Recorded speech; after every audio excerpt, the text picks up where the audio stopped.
This is the history between Ghanaians and Nigerians. This is the reason why Nigeria told Ghanaians to leave Nigeria. So if you want to learn more about this story, if you want to know more about this story, watch this video. So this story is narrated by a Ghanaian man, not a Nigerian man.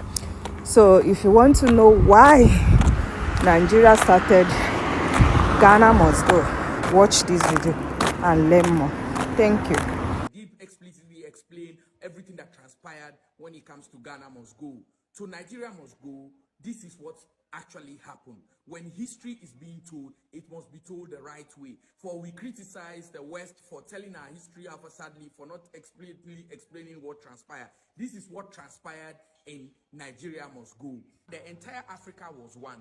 When Kwame Nkrumah became the Prime Minister of Ghana, up to when he became president, he called on everyone who had money to come and invest in Ghana, that Ghana was open to the entire Africa and Ghana was open for business and they should come and invest. Nigerians, wealthy businessmen, were of 90% of the investors who moved to Ghana to invest.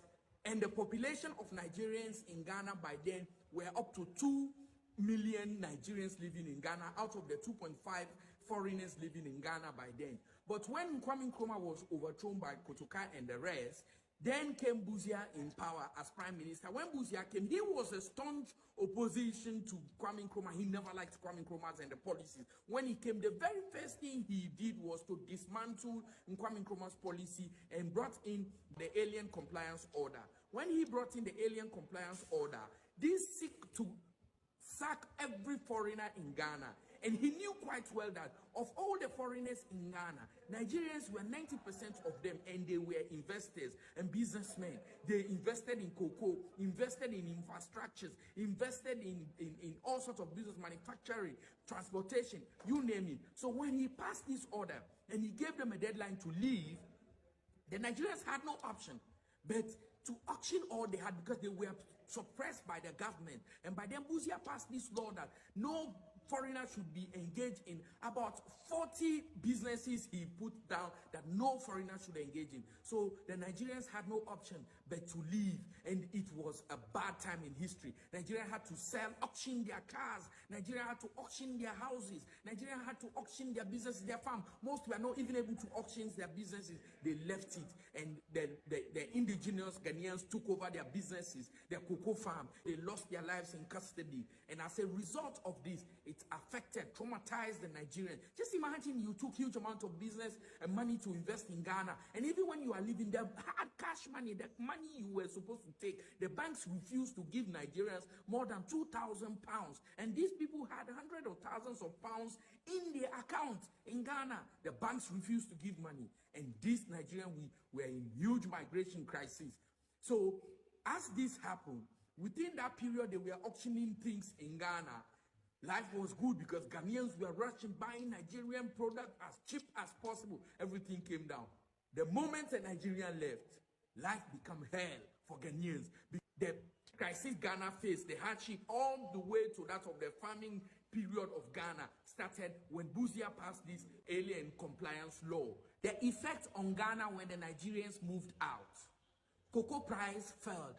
Okay, and also Ghana lost cocoa production from 50% of global production to 30% because the Nigerians were the one doing cocoa farming. The prices of goods doubled because the Nigerians were the ones who made it possible for the prices to be cheap. And when the Ghanaians were left to do businesses, they wanted to be rich as quick as possible and double the prices. And also transportation became a problem because most of the cars were owned by Nigerians. Nigerians had invested in transportation system. So this was a problem. And loss of jobs because the businesses and factories and cocoa business, the farming, were operated by Nigerians who had employed people. These people had left and jobs were lost. Okay, businesses collapsed. Ghana was in disarray. This was the start of Ghana problem that finally led to Ghana having famine. We would come to that for a latter part. What was the negative effect on Nigeria? Nigerians died. Yes, people who were in detention because the government held lots of Nigerians. And so some of them died in detention. What again? Nigerians lost houses, lost cars, lost businesses, money. The banks could not allow Nigerians to take more than 2,000 pounds from the bank because they didn't want this money to go. And these Nigerians had hundreds of thousands of pounds in their banks in Ghana. So this was a disaster. This was a problem.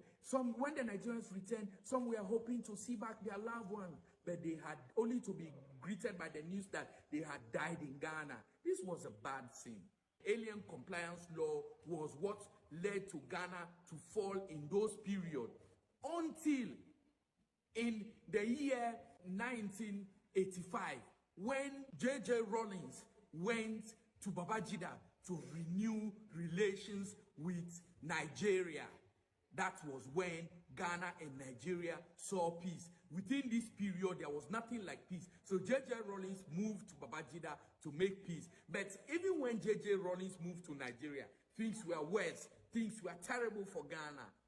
Not until when President Kufuor became president of Ghana, year 2001, Kufuor moved to Nigeria, went to Nigeria and pleaded to the then president of Nigeria, Obasanjo, in the words of President Kufuor, not me, that Obasanjo is a gift to the African continent. Why did President Kufuor say this? Because when the economy of Ghana was in shambles, Ghana went hippie, meaning there was no money in Ghana. When Ghana was scattered, when the ones you call foreign donors, development partners, America, the Britain, you name it, all countries rejected Ghana. Nobody was there to come to the aid of Ghana. But Nigeria, and President Kufuor ran to Nigeria and laid down to Obasanjo. He didn't feel Obasanjo would help to say that, okay, we will resume supply of gas to Ghana to supply electricity. When he went, Obasanjo surprised him. Obasanjo did not only ask Kufuor that they should resume gas to supply to Ghana immediately, but also push the payments to almost 4 years back and also reduce the price for Ghana. And not only that, Obasanjo actually gave 30 million United States dollars to Ghana to buy cars for the police. I know that money was rejected by Obasanjo in Nigeria because Nigerians were blasting him as the president of Nigeria. But it is true. He helped Ghana. He assembled investors to come to Ghana to invest in Ghana. That is how come the infrastructure of Ghana today, housing, is at its peak. They're one of the best in Africa because the Nigerians came with their wealth, with their money to invest in Ghana. And Ghana is where it is today. And I will tell you, Nigeria has done a lot for Ghana.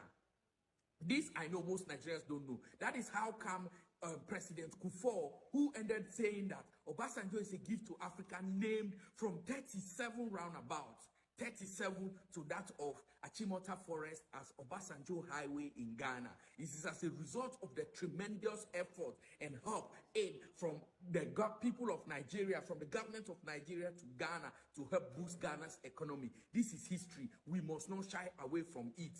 There is so much between Nigeria and Ghana. Why we must put asunder our fight. Why we must put asunder blaming one another.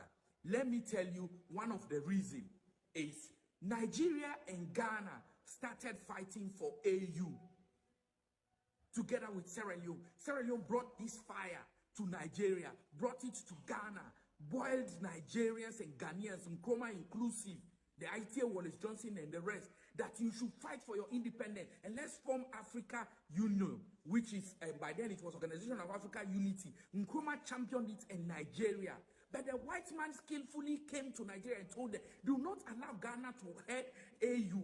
And they went to Ghana and told them, do not allow Nigeria to head AU. The reason being is they knew these two countries were a powerhouse in Africa. Nigeria had immense wealth. So also is Ghana. If these two countries could blend their wealth together, I'm telling you, there is no way Ghana and Nigeria combined would not be able to give aid to